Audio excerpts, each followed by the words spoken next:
At first, the story felt clear. People watched the 9-hour live. They reacted. They formed opinions. And for a while, the focus stayed there. On the audience, on the backlash, on why people turned.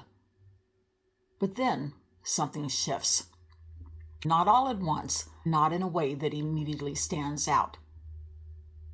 This is where it starts to move in a different direction. From how people are reacting to how one person is being described. And as that happens, the language starts to change. Concepts are introduced. Definitions begin to stack. Patterns start to take shape. And if you listen closely, you can hear that shift happening in real time. Before you notice it, you're no longer just watching a situation unfold. You're watching an interpretation being built. And the question isn't just what's being said, it's how all of it is being put together. So let's look at how that's happening. Hey everyone, welcome back. Today I want to take a closer look at the Hidden True Crime We Respond video. And this section is very dense, not just in terms of what's being said, but how it's being built. It's layer upon layer upon layer. Because once you see this structure, you start to understand why it lands the way it does. Before we get into this, I just want to briefly connect this to my last video. Because in that one, we talked about something called psychological essentialism. And that's just the tendency people have to decide who someone is, and then interpret everything they do through that lens. So if someone is seen as good, their behavior gets interpreted one way. If they're seen as bad, that same behavior gets interpreted completely differently. In the first hour of the We Respond video, John used Brad Pitt as an example. Same person, same actions. But depending on the narrative around him, people read those actions differently. And what's interesting is, what you're about to see here is that same idea. But now it is being explained, reinforced, and structured in real time. Before we get into the breakdown, I want to quickly talk about something that's happening throughout this entire second hour section of their video, and that's framing. Because framing can sound like a negative thing, but it's not at all. We all do it. If you're telling a story, explaining a situation, trying to make a point, you're naturally going to organize it in a way that helps people follow what you're saying. Every article does this. Every documentary does this. Every video does this. Even this video, what I'm doing right now, is a form of framing. I'm choosing what to focus on and how to walk through it. Otherwise, it would feel disconnected. So framing itself isn't the issue. The question is how it's being used. Is it helping you understand something more clearly, or is it guiding you toward a specific conclusion? Once you start looking at it this way, certain patterns become a lot easier to see. This hour isn't just explaining what happened. It is building a very specific interpretation, which is a very different lens to look through. In the second hour, the focus moves away from the audience and toward a private person being positioned as the central threat. And once that shift happens, the conversation changes. It is no longer centered on why viewers started questioning things. It starts centering on the threat, how serious it is, how it should be understood, and how people are supposed to react to it, which begins to shift attention away from Lauren's accountability for anything. And this is the part that changes how everything that comes next is received. Because when a private person becomes the emotional center of a large, activated audience, framing doesn't just shape interpretation. It can also increase fixation, speculation, and the risk of harmful, real-world attention toward that person. So now that we've identified the shift, let's look at how it actually plays out. In the second hour of their video, there's a moment where John says to Lauren, "You didn't change, the situation changed." He calls it the fundamental attribution error. And that's just the tendency people have to explain someone's behavior based on who they are, instead of looking at the situation around them. Once that idea is introduced, it starts to shape how everything after it is understood. Now notice what happens next. If someone used to describe you one way and later describes you differently, that shift doesn't get framed as something that developed over time. It gets framed as a change in how people are perceiving you.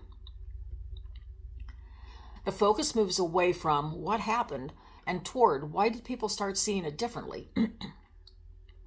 And that's a subtle shift, but it changes how criticism gets interpreted. Once that framing is in place, the criticism that comes in after that point, comments, reactions, pushback, gets understood by viewers as a reaction to how Lauren is being perceived, rather than a response to anything she actually did. And once that interpretation is set, the next step is to explain why people would react that way in the first place. So right after that, there's a shift into research. John introduces a concept called virtuous violence, and that's coming from a specific book he reads from. And the basic idea there is that people usually don't see themselves as doing harm. They see themselves as doing something justified. So from their perspective, what looks like aggression from the outside feels like the right thing to do on the inside. So at first, this is used to explain the people reacting, the critics, the pushback. And once that idea is introduced, it creates a framework for understanding the opposing side. They're no longer just reacting. They're framed as believing they're doing something morally justified, even if it involves harm. But then that same lens starts to shift.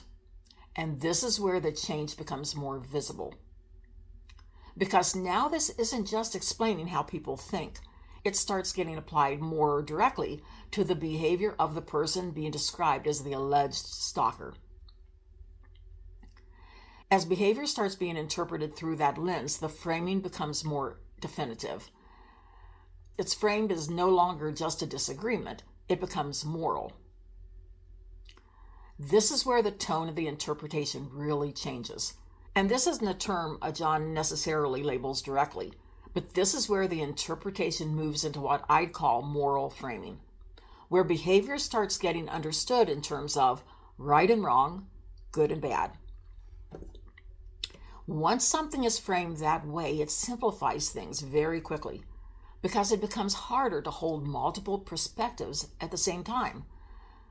And that simplification is what allows everything that follows to feel more certain than it actually is. From there, the scope expands. You start hearing references to escalation, to harm, to real-world consequences. He doesn't necessarily name this as a specific concept, but what's happening here is what I describe as risk framing, where the situation isn't just being interpreted based on what's happening, but based on what it could become, especially when those possibilities lean toward worst-case outcomes. Once that possibility is introduced, it changes how everything is evaluated. At that point, everything that came before it starts to feel more serious, because now the present isn't standing on its own. It is being interpreted through a projected future. This is risk framing in action, interpreting the present through potential future outcomes. It's like when someone says this could turn into something bigger. Even if nothing has happened yet, you start paying attention differently. You start looking for signs that confirm that possibility. And once your attention shifts like that, it is very difficult to shift it back. So now the focus isn't just on what's happening, it's on where it's going. And in this section, those ideas, risk, escalation, potential harm, are being discussed in the context of Christina's behavior. And I'm using her first name here because pretty soon after the 9-hour live, everybody knew her name in the true crime community, I think. So even when her name isn't repeated in every sentence, the framing stays anchored to her. So as a viewer, you're connecting those concepts directly to her, not just in general, but in this specific situation.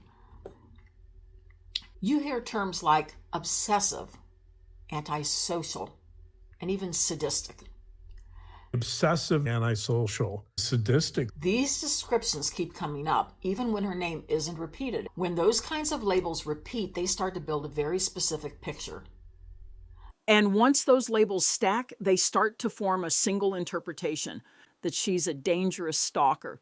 But notice, that conclusion is being built from selected behaviors and descriptions, not from a clinical evaluation in a professional setting. This is what I'd call dehumanization. When someone stops being portrayed as a full, complex person and gets reduced to a set of negative psychological traits.